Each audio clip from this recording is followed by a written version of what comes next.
Hi, I'm Neil Snyder. Thanks for joining me for another Snyder Talk video commentary. I've talked before about the fact that Nasser, the late president of Egypt, said that all the land between the Atlantic and the Persian Gulf belonged to the Arabs. They call it the Arab nation or the Pan-Arab nation. I want to help you to understand how difficult it will be to deal with the issues that are bound to arise as we move through this Middle East peace process. These issues can never be addressed fully, and that will present problems from now on. First of all, you've got to understand this. The very presence of Israel in the Middle East is a problem. The existence of Israel as a state goes against everything the Arabs believe. They started out in 1948 with the creation of Israel by saying that they wanted to drive the Jews into the sea. They don't want there to be an Israel. That's a fact. Now, let me try to help you understand Israel in a different context or in a different way. First of all, let's think about the nation Israel as a whole. Any presence in what they refer to as the Arab nation, I say they, I'm referring to Arabs. Any presence of Jewish people in that region, especially in the state of Israel, is a problem. But Israel at large is only a small part of the problem. You have to divide Israel into parts. First of all, there's Israel as a whole, and then you get closer into Jerusalem. Now, this is the key. You get closer to Jerusalem, and Jerusalem is a more important problem, a more pressing problem than Israel at large. The agreements that might be reached outside the Jerusalem area will be far easier to deal with than anything that happens in and around Jerusalem. But Jerusalem is divided into parts.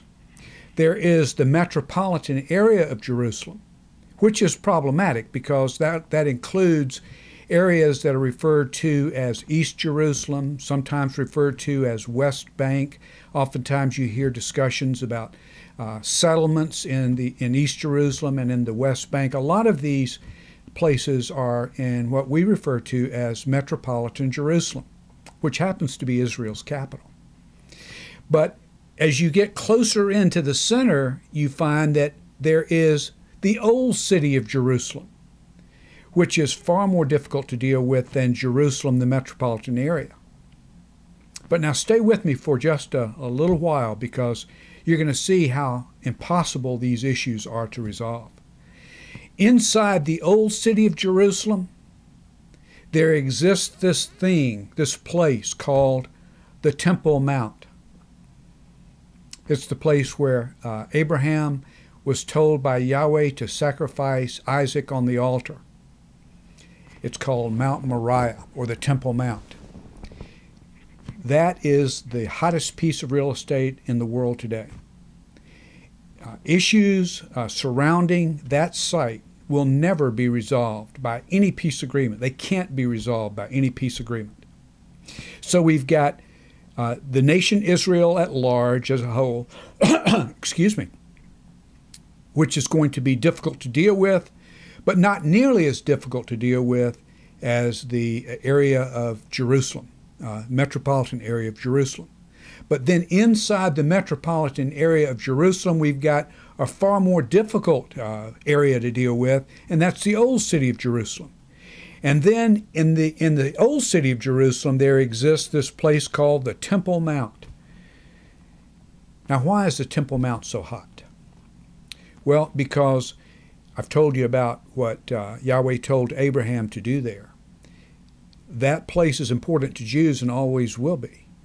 But according to the Quran, the prophet had a vision at night, and he saw himself descending on that mountain on his mighty horse.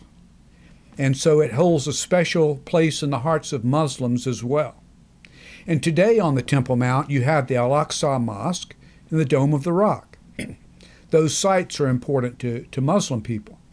So at the very center of Jerusalem, we have the Temple Mount, claimed by both Jews and Muslims. And the issues that surround the Temple Mount can't be resolved by human beings. I'll promise you that. And peace can't be had until after those issues are resolved, because there exists on both sides a minority that will fight to the death to defend what they think are their rights pertaining to that piece of real estate. Now I'm referring specifically to the Temple Mount. And as long as those minorities exist, there will be bloodshed, there will be violence, there will be terrorist activity. The only solution to the problems we have in the Middle East today is the return of Yahweh. And guess what? He promised he will return. And that's the day we can all look forward to, because these issues will be resolved. They'll be resolved when Yahweh decides it's time to resolve them. Until that day comes, you can rest assured there will continue to be violence, and a lot of it. In fact, I expect violence to escalate in the days ahead. Thank you for joining me for another Snyder Talk video commentary, and I hope you'll join me again soon.